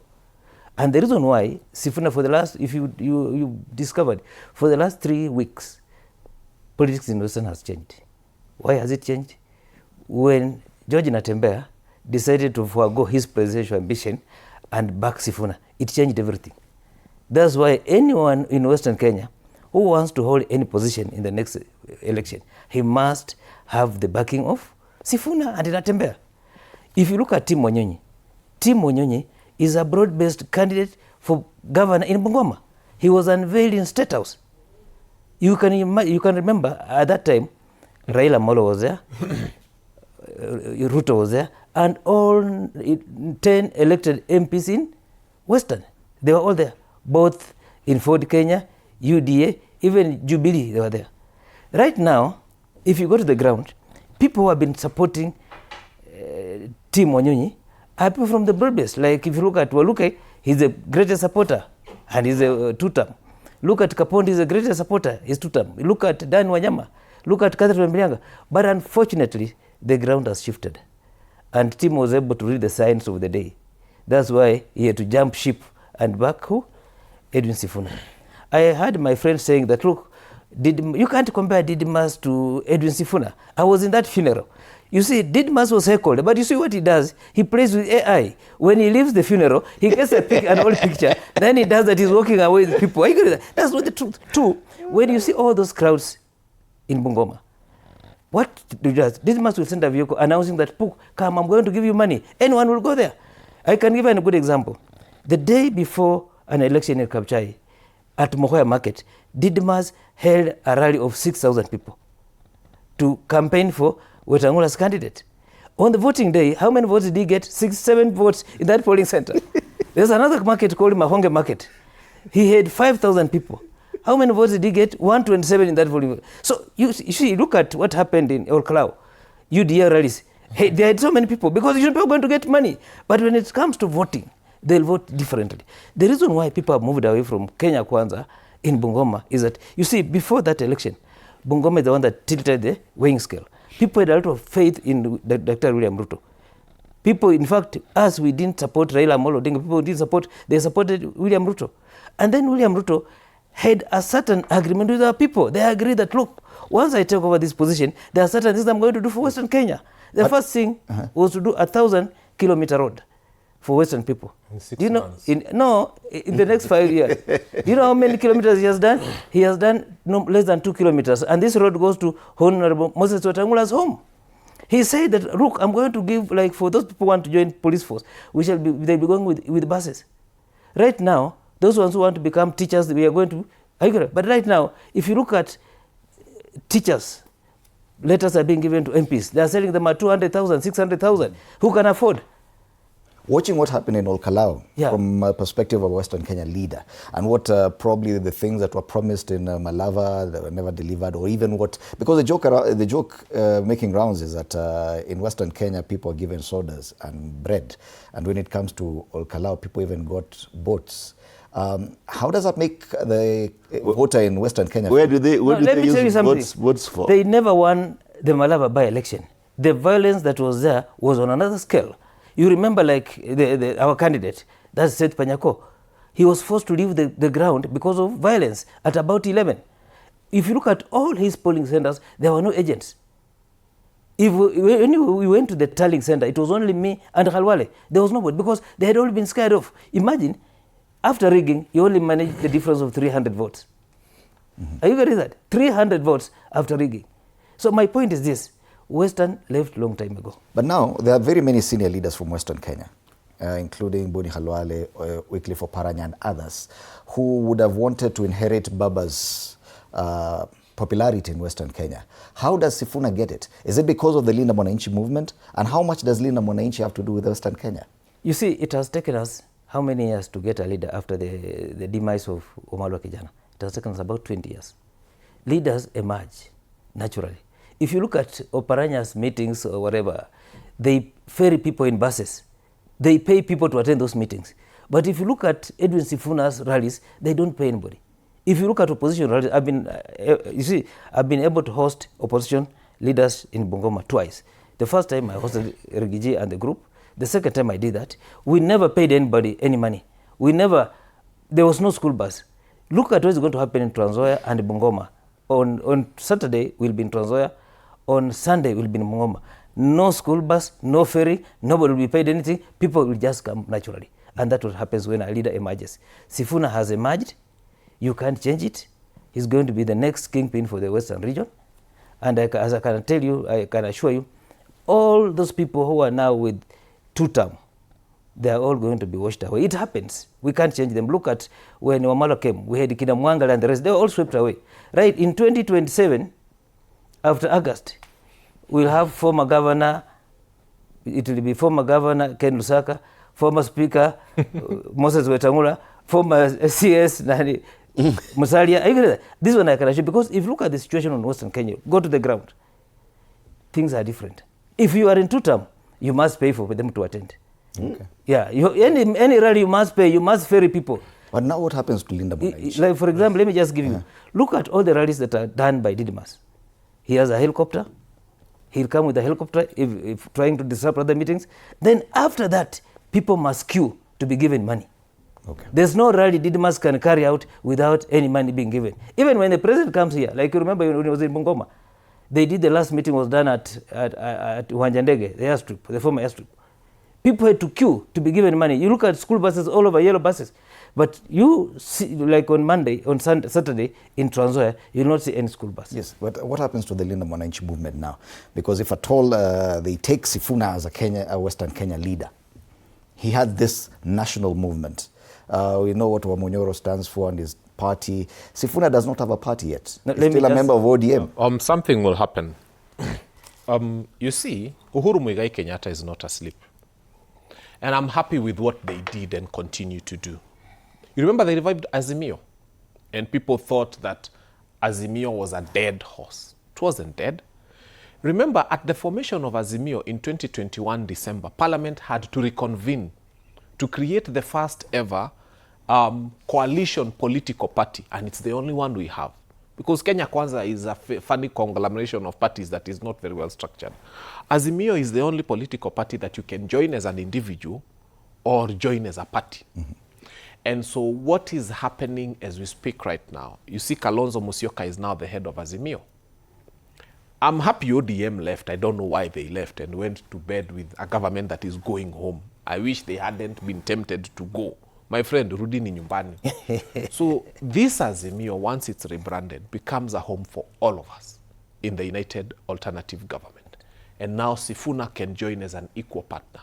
And they can have a stake. No, what happens is they come as Linda Mwananchi as an outfit. You know, you can join as an individual, you can join as a vugu-vugu, you can join as a party. Come as you are. You can join as a company limited. You know, it's a very interesting political party, the way it was created. So just come as you are.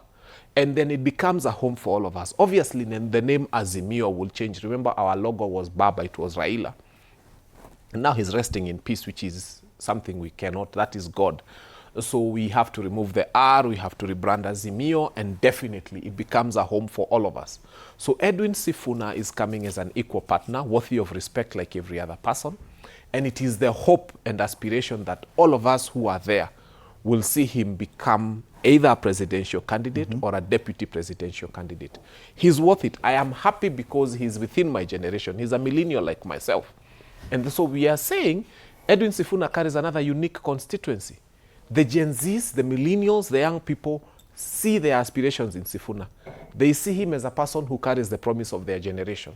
And for that reason, beyond the Luya basket, beyond those other votes that he had collected that Baba had in Taita and a few other places, he brings a new constituency that people don't want to talk about. For an ordinary Gen Z, one of the things that will decide whether a young person is going to wake up and vote is who you put on the ballot.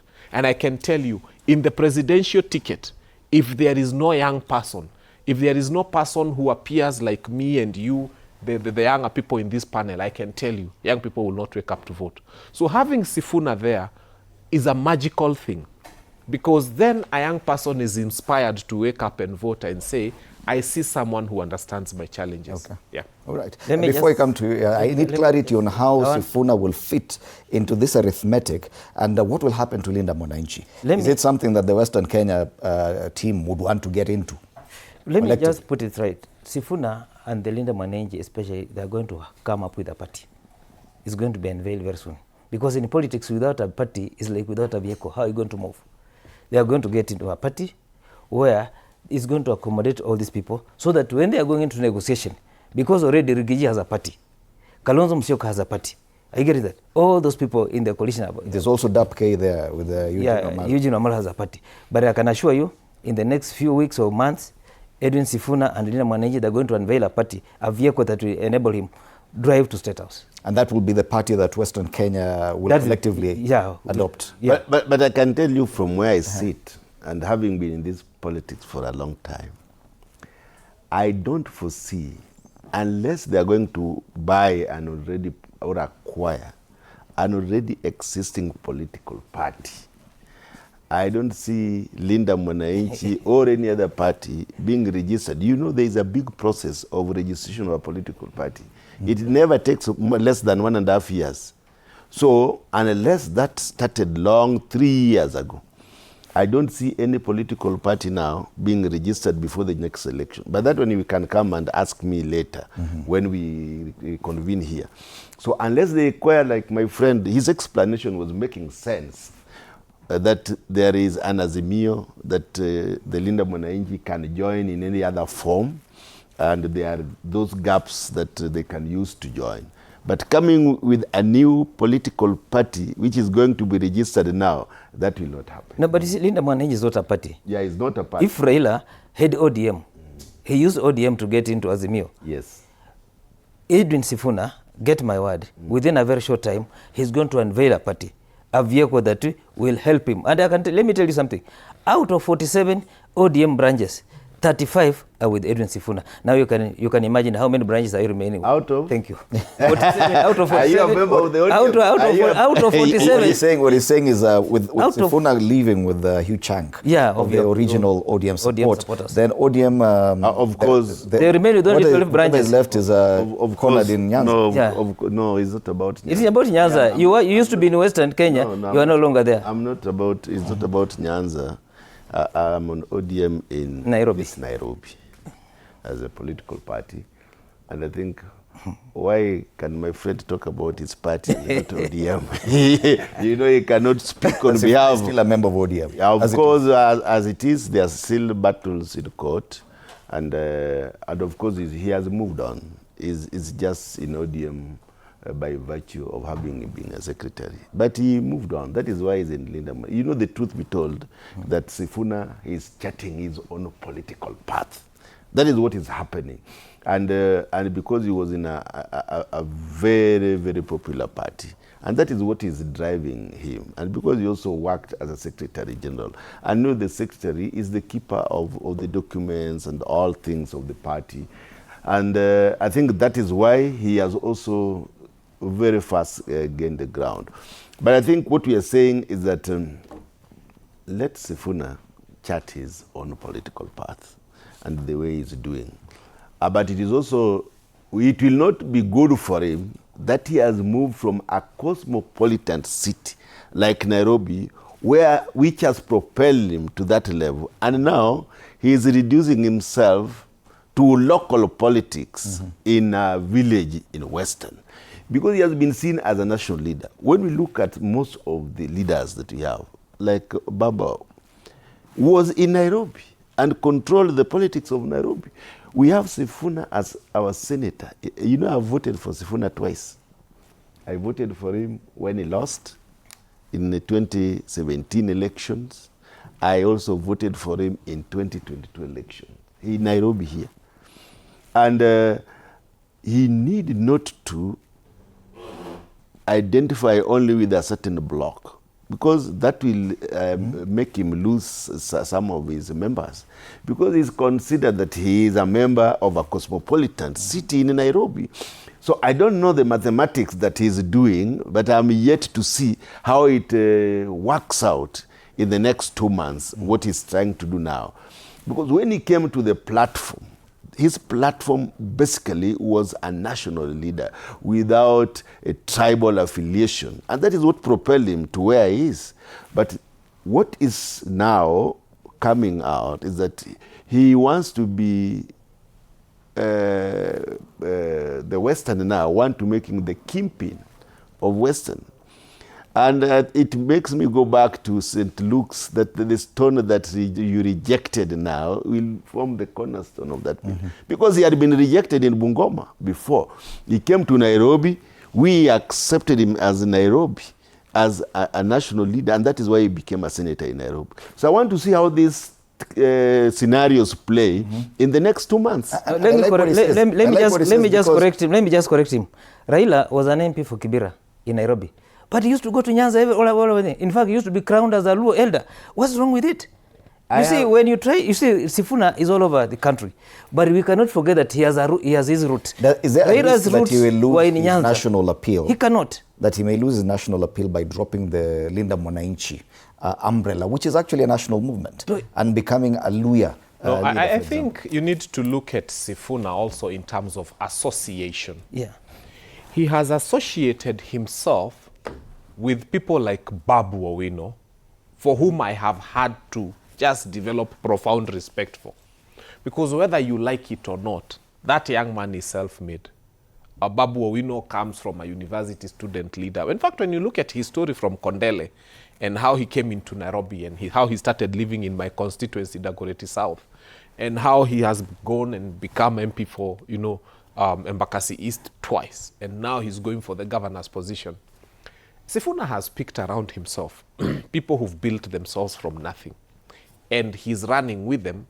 And when you look at his outfit, it's not tribal. Kibagendi is Kisii. Pauline Njoroge is Kikuyu.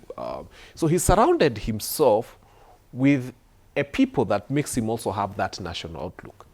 If the people of Bungoma decide to crown him, or the Luya people decide to crown him as the king of the Luyas, that's a good cap.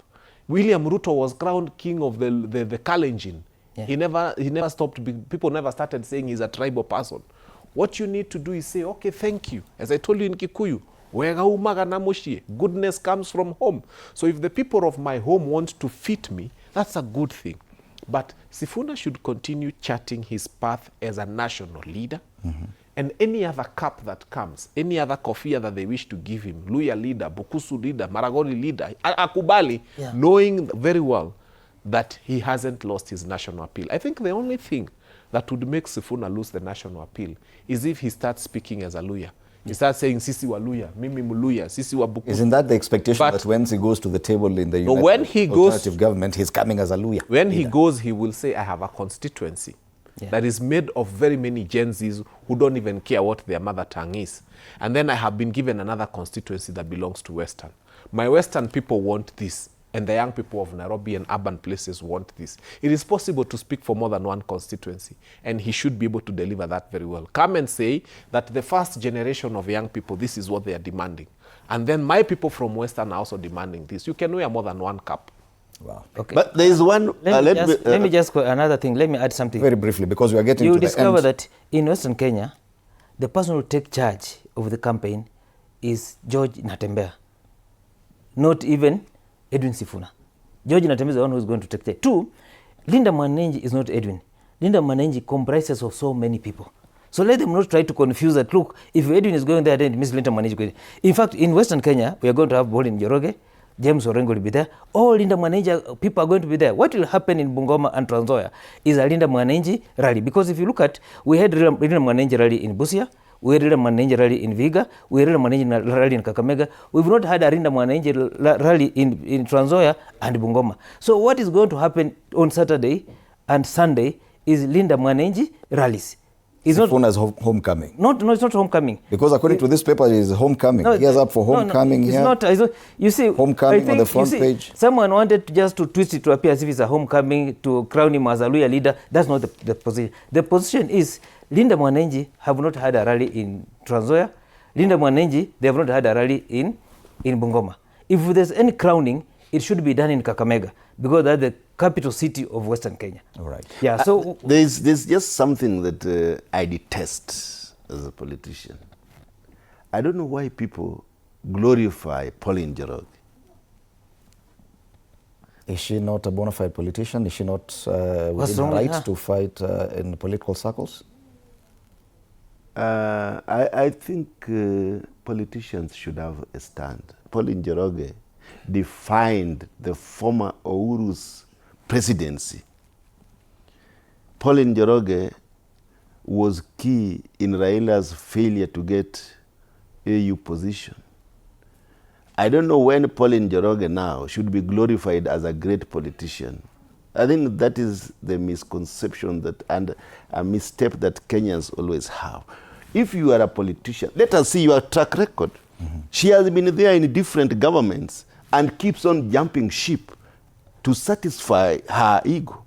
And I think people will tell me. Is she the first Kenyan politician to do this? It's unfair. It's unfair for him to attack Pauline Njoroge because even Raila has been in different governments. Why can't we start with Raila himself? Raila was with Moi. He was with let's be honest. Let us respect the dead. Let's talk of people who are living.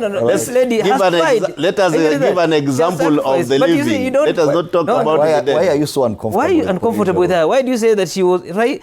Who is she in the first place? Say that she's the one who caused Raila to lose AU. She's a very small person here in Kenya. And because of time, allow me, gentlemen, because we only have about 7 minutes, to give you 2 minutes for your final comments. If you choose to talk about Pauline Njoroge. I just want to congratulate you again that you invite us here to talk about the state of the nation of politics. And especially today, we had about Goonism. And I think we must encourage Kenyans that we must leave this Goonism. We must allow the state to have a conducive environment now as we move to 2027. But I want also to thank my constituents for giving me a chance to represent them in Parliament. But there's a friend of mine also, we have been with him here. I want to congratulate him, Sosion, who was just appointed yesterday as a commissioner in the Teacher Service Commission. And because we always have him here, I hope, when you move up, you don't forget those who are down here. I hope you will not forget you people who have given the platform to articulate the issues of, I think, his party. And that has made him be, I think, appointed to some of those positions. Thank you very much. Asante sana. I think mine is to celebrate what my generation is going through. First, within my party, DCP, I like the fact that Rigathi Gachagua has made a very deliberate effort to just get all of us young people and put us at the front. I have seen him say, Senator Medho, I want you to take leadership. Something that was not happening with the previous generations. They would rather die than mentor somebody. So that's a good thing. I also like what I'm seeing in Linda Mwananchi, because Sifuna represents tomorrow, Babu Owino represents tomorrow, Anthony Kibagendi represents tomorrow, and the bulk of those young people you see within Linda Mwananchi, they represent today and tomorrow, which is a good thing. And I want to call upon all those other political parties that have been mannerless in blocking young people from becoming something that can shine. And I pray that you also speak to Dr. Oburu Odinga to bring us some young people, even from Nyanza, and say that I, as Oburu Odinga, I can see that whether I like it or not, God is going to take me at some point in some future. I don't know. Maybe God will give him another 10 or 20 years. We pray so. But he's going to go.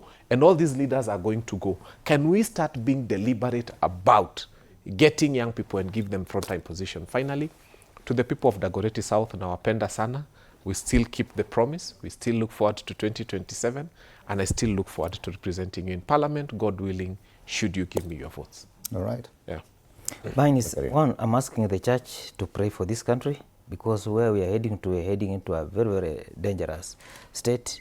And two, I would wish and I would ask the government to provide something for these Gen Zs, these young people whom they are calling goons. Because if these people can be given something to do, we will not have this goonism. The reason why you see most of those people follow politicians is because they don't have employment, they have nothing to do. So the government should work on a way where they can be able to create something so that these people, they call them goons, cannot have time to follow politicians, but they can have time to work for themselves. Two, I'm asking politicians to pray for peace. I'm asking politicians to be each other's keepers, brothers' keepers. The reason being, unless we preach peace, by 2027, you saw what Kofi Annan was predicting, it may be worse than 2007. So I'm also asking the government to ensure that they prevail on these people who are mobilizing goons, people who are funding goons, so that we don't have such a situation. Thank you. All right. Thank you so much to our panelists this morning. Zakaria Baraza, political analyst, asante sana. Fanya Mambo Kenothia, MP aspirant Dagoretti South, and Peter Orero, MP Kibra.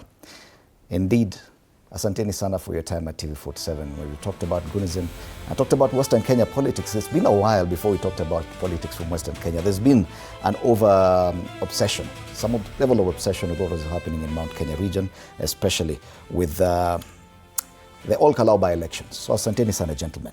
Now, there's one thing we did not talk about, and it's about this boycott of lawyers some judges, and because we have a lawyer, I think probably I should give you a minute, all of you, to talk about this. It's an issue that affects the country. It's an issue that affects many litigants whose lawyers will not even be appearing before judges or magistrates today to argue their cases. Many people have complained about what's happening in the judiciary.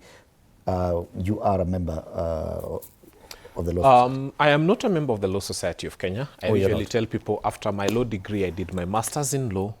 In fact, right now I'm pursuing my Kenya School of Law. Oh, okay. But I appear there as an arbitrator and as a court-accredited mediator. So I'm still a servant of the court. I get so many cases from the court.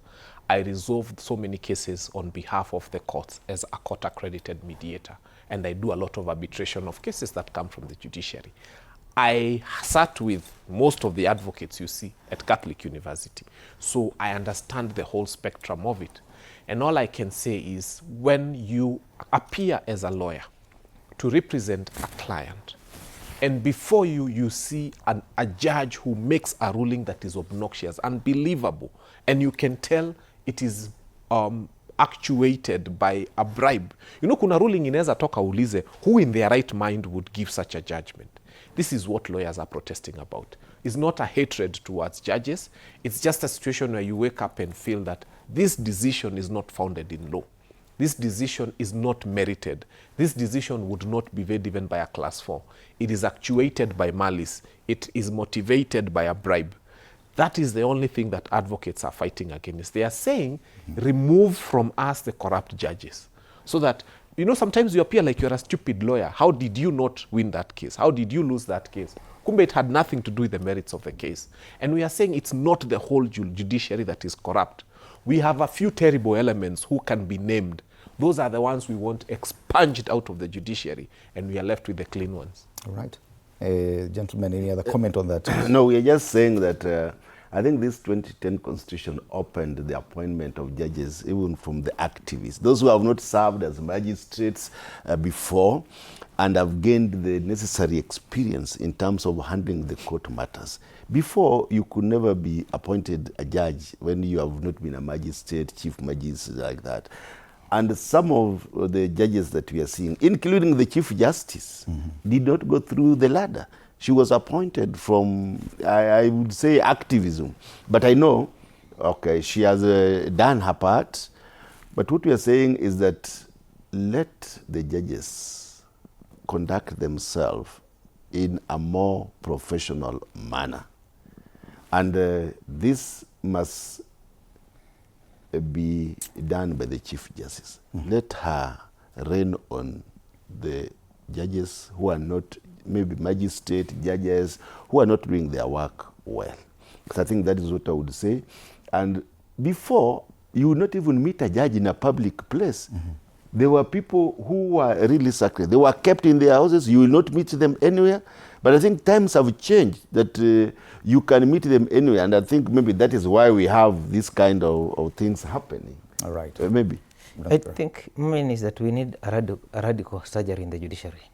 Because right now, if you look at what has been happening, like you read about 2-3 weeks ago, you discover that when a government files anything in the Court of Appeal, it's heard expeditiously. When a common person files something, nothing is done. But the biggest problem are lawyers. You discover, like I spoke to one of the judges saying, the people who are making a lot of noise, they are the people who induce corruption. They are the facilitators. So even LSK should also be able to sit and look at it itself and say, where have we gone wrong? Because most facilitators of this corruption are lawyers. So as much as we are saying, look, we need to have surgery, also LSK should be able to reign on its members. Thank you. Thank you. And this is a commentary today on the same. As Kenya's courts sit eerily quiet today, with advocates staging a nationwide boycott, the message from the Law Society could not be clearer. Enough is enough. For too long, persistent delays, registry failures, and the shadow of corruption have eroded public faith in our justice system. When judges rush to court to block the very JSC and ESCC investigations meant to uphold integrity, they do not defend independence, they shield impunity. The integrity of Caesar's wife must be above suspicion. Judges, as custodians of justice, bear an even heavier duty. Their conduct must not only be fair, but manifestly beyond reproach. Lawyers are not on strike for sport. They stand for litigants denied timely justice, for a profession strangled by inefficiency, and for a constitution that demands accountability from all, including the bench. This one-day action, paired with targeted boycotts of compromised courts, is a necessary alarm. It disrupts, yes, but the greater disruption is a judiciary where complaints vanish into legal limbo and backlogs become the norm. The judiciary must not dig in. Courts remain open while advocates stay away solves nothing for the ordinary Kenyan awaiting rulings on land, family or rights. True independence thrives on transparency, not insulation from oversight. Chief Justice Martha Koome and judicial leaders should seize the coming dialogue, not to defend the status quo, but to accelerate reforms. Clearer JSC rules, swift handling of petitions, digital efficiency, and zero tolerance for graft. Kenya's democracy rests on three co-equal arms. When one falters, the people suffer. Lawyers have drawn a line today. Judges and the JSC must now cross it with courage, reform, and renewed commitment to justice for all. The bar has spoken. The bench must listen and act. The rule of law demands no less. That's our editorial comment this morning.